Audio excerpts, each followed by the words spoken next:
रत्नागिरीमध्ये भाजपचे माजी आमदार बाळ माने यांनी लावलेल्या बॅनरची सध्या जोरदार चर्चा रंगताना दिसतेय।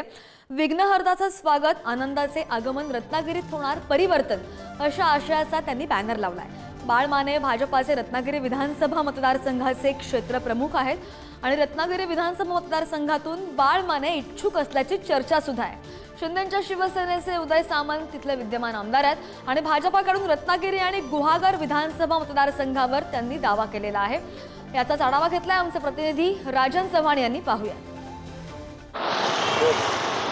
रत्नागिरीत भाजपचे माजी आमदार बाळ माने यांनी लावलेल्या बॅनरची चर्चा राजकीय वर्तुळात होताना दिसते। आपण रत्नागिरी शहरामध्ये जर पाहिलं तर गणेशोत्सवाच्या माध्यमातून विघ्नहर्त्याचे स्वागत, आनंदाचे आगमन, रत्नागिरीत होणार परिवर्तन या आशयाचे बॅनर हे झळकताना दिसतात।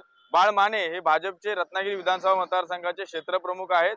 तर याच रत्नागिरी विधानसभा मतदारसंघातून बाळ माने इच्छुक उमेदवार असल्याचे दिसून येत आहे। रत्नागिरी विधानसभा मतदारसंघात सध्या विद्यमान आमदार उदय सामंत आहेत। तर भाजपकडून रत्नागिरी आणि गुहागर विधानसभा मतदारसंघावरती या ठिकाणी दावाही केलेला दिसतोय। अशा वेळी भाजपकडून रत्नागिरीत होणार परिवर्तन अशा आशयाचे बॅनर लागल्यामुळे आता राजकीय वर्तुळात देखील चर्चा रंगताना दिसते। त्यामुळे रत्नागिरी विधानसभा मतदारसंघामध्ये महायुतीमध्ये रस्सीखेच होताना दिसते। त्यामुळे ही जी बॅनरबाजी झालेली आहे या बॅनरबाजीच्या माध्यमातून आता महायुतीमध्ये एकंदरीतच कोणाला उमेदवारी मिळणार याकडे संपूर्ण राजकीय वर्तुळाचे लक्ष लागून राहिले आहे।